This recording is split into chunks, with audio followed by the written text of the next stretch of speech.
Hello everybody, and welcome to another quick training session. And today we're going to talk about dispute letter basics. Very important topic. We're going to go through the basics of disputing, the basics of building out a dispute letter. Okay, so the first thing we're going to talk about in dispute letters is the header. Now, in the software, all of this information is already pre-populated for you. But when we talk about the header, we talk about your client's contact information at the top, such as their first name, last name, middle name, address, that sort of thing. So it's very important, every dispute letter that goes out, if you're doing a manual dispute letter, creating your own dispute letter, or uploading a dispute letter into the software, make sure you have the header information, the contact information at the very top. The next information you want to put in the letter is the social security number and the date of birth.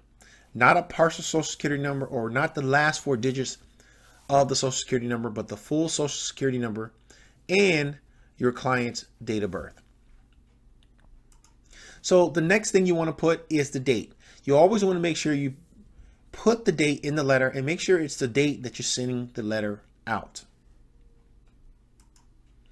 Next is the address to whom you are sending this letter to. If it's the credit bureau, you can put the credit bureau's address, or you can just put the credit bureau's name.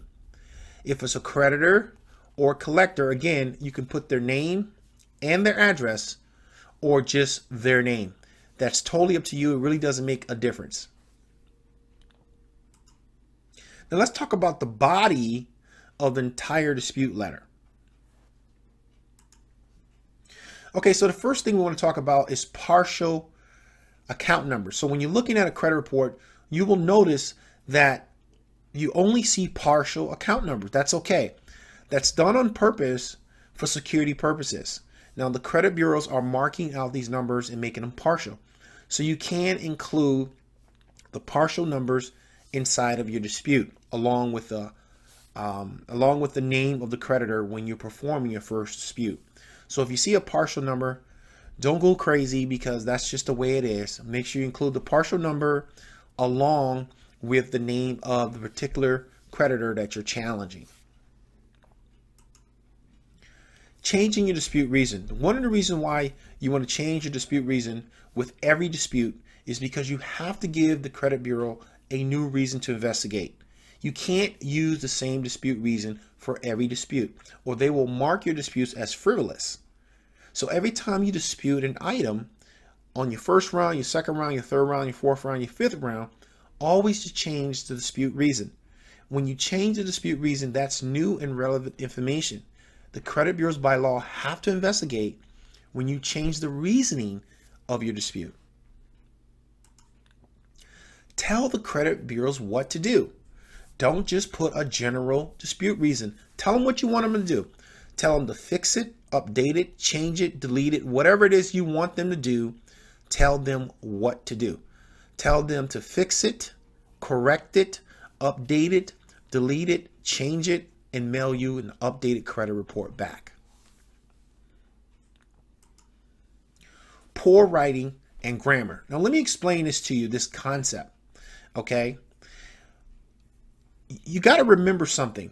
When you're a credit repair company, so you're writing these letters on behalf of your consumer, of your client.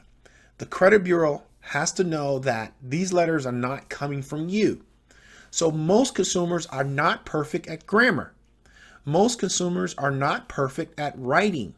So the letters in the letter vault, some of them may have errors and some of them may have grammar problems for the simple fact that it was designed that way.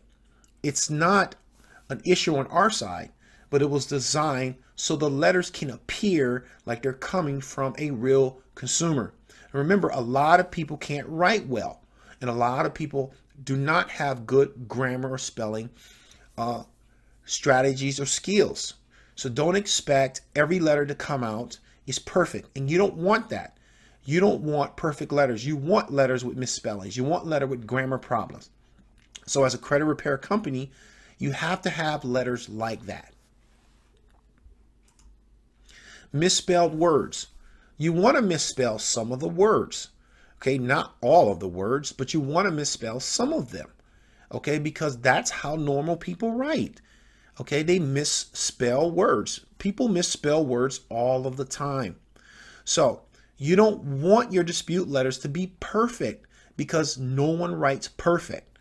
It's all a strategy. And this is why I'm training you on this strategy on how to write very effective dispute letters.